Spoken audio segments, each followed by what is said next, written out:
بسم الله الرحمن الرحيم إنا لله وإنا إليه راجعون. بەنای خوای بەخشندەی میهرەبان هەمومان موڵکی خوین و هەر بۆ لای ئەویش دەگەڕێینەوە.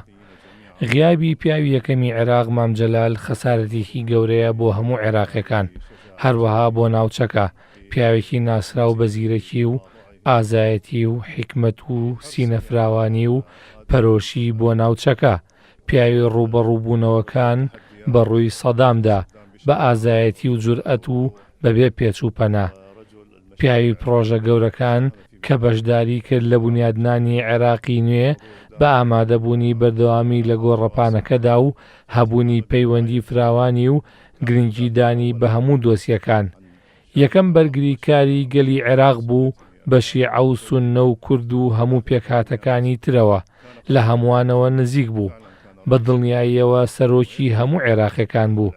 عێراقیەکان شانازی دەکەن بەو سەرۆکەیانەوە کە گوزارشتی لە هەستەکانیان دەکرد و بەرگری لە بەرژەوەندیەکانیان دەکرد. زمان حاڵی هەمویان بوو. مام جەلال بەڕاستی برایەکی گەورە و خۆشەویستمان بوو، شانازی پێوە دەکەین، هەموو کات پێویستیمان پێیەتی.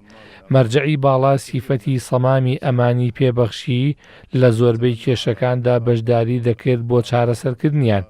هیواخوازین کە هاوڕێ و دۆستان و خۆشەویستانی بە هەمان شێوە سوور بن لەسەر یەک عێراق، عێراقی پێکەوە ژیان، عێراقی هاریکاری، عێراقی گەشەسەند و عێراقی دادپەروەری و عێراقی ئازادی و عێراقی گەورە.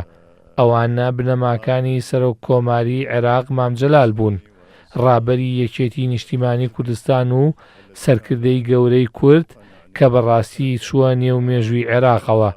لێبوردەی و خۆشەویستی و نەرمونیانی لە نێو عێراقیەکاندا دەمێنێتەوە. داواکارین لە خوای گەورە کە بیخاتە بەربەزەی خۆی و سەبووری خانەوادە و هەموو گەلانی عێراقی بدات و ئارامیان پێ ببەخشێت بۆ لە دەستدانی سەرکردەکەیان لەم کاتەدا کە پێویستمان بەوە بوو لە ناوماندا بێت.